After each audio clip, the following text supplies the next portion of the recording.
Hello et bienvenue sur ma chaîne YouTube. Donc aujourd'hui on se retrouve pour parler du travail. Comment ça se passe le travail en Espagne?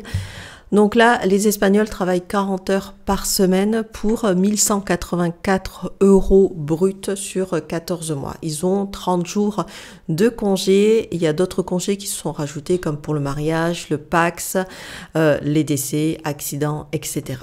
Donc là, en ce moment, le gouvernement essaie de réduire le temps de travail et de passer de 40 heures à 37 heures et demie. Ils aimeraient pouvoir le faire d'ici la fin de l'année. Donc c'est en discussion.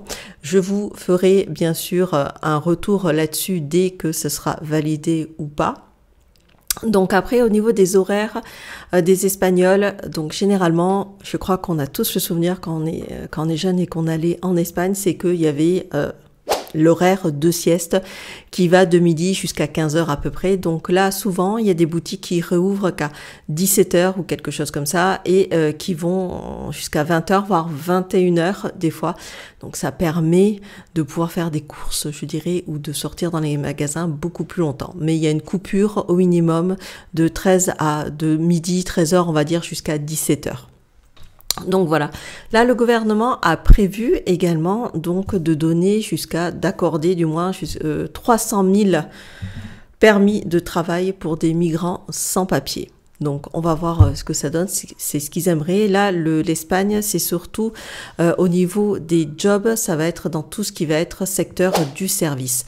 Il y a pas mal aussi de télétravail, des autonomos, mais l'Espagne reste quand même l'un des pays où le taux de chômage est assez élevé et même pour les jeunes. Donc c'est pas évident si vous décidez de venir vivre en Espagne, de trouver un travail. Ça va pas être facile, je dirais déjà qu'il n'y a pas beaucoup de travail pour les Espagnols en règle générale. Après, vous pouvez créer votre propre entreprise. Mais là aussi, certaines entreprises, il y a certains Français qui sont arrivés et qui ont monté un restaurant. Ils sont restés peut-être 2-3 ans maxi et après ils ont dû arrêter parce que ça ne fonctionnait pas. Les Espagnols, quand on veut proposer, je pense, tout ce qui est nourriture, il faut vraiment essayer de s'adapter malgré tout au goût des Espagnols, de pas faire quelque chose de trop excentrique, si je peux dire. Mais voilà, il faut comprendre vraiment le marché espagnol. Il y a beaucoup, je le vois ici, rien que dans la ville où on est, mais énormément de restaurants. Je ne sais pas comment ils fonctionnent tous, mais vous avez une année ne suffirait pas pour tester tous les restos qu'il peut y avoir.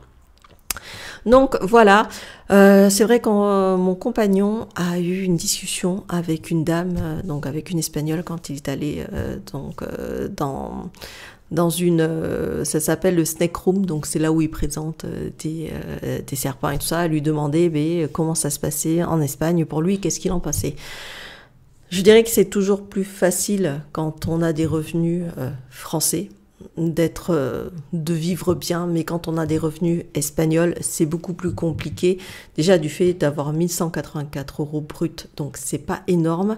En plus, les loyers ici sont devenus extrêmement chers du fait simplement de beaucoup de personnes, beaucoup d'anglophones, que ce soit donc les Anglais, les Suédois, les Finlandais et tout ça, qui arrivent ici et qui font monter le prix du logement. Et donc ça, des fois, ils dépensent énormément. Le prix du logement peut être à 50% de ce qu'ils ont, voire même un peu plus. Donc voilà, il y a toute l'électricité qui reste. Donc c'est pas évident. Le marché du travail espagnol, il faut, je pense, créer sa boîte plus que d'attendre de venir chercher tout simplement un travail et être embauché par une entreprise espagnole. Par contre, ce que vous pouvez faire en amont, c'est Pôle emploi, si je ne me trompe pas. Ils ont aussi des offres à l'international et de voir déjà par le biais de Pôle emploi ou alors si vous avez votre boîte qui a sa succursale en Espagne, ça peut être une solution aussi. Mais c'est vrai que venir et se dire, bon, je vais essayer de trouver quelque chose, ça risque d'être compliqué. Il faut déjà avoir prévu tout simplement soit d'être indépendant, c'est ce qui serait le mieux, je pense, soit de créer sa propre boîte et voir là aussi comment ça se passe. Mais le régime d'autonomo n'est pas le même qu'en France et c'est pas forcément, je dirais, aussi avantageux, si je peux dire ça comme ça, quand on débute.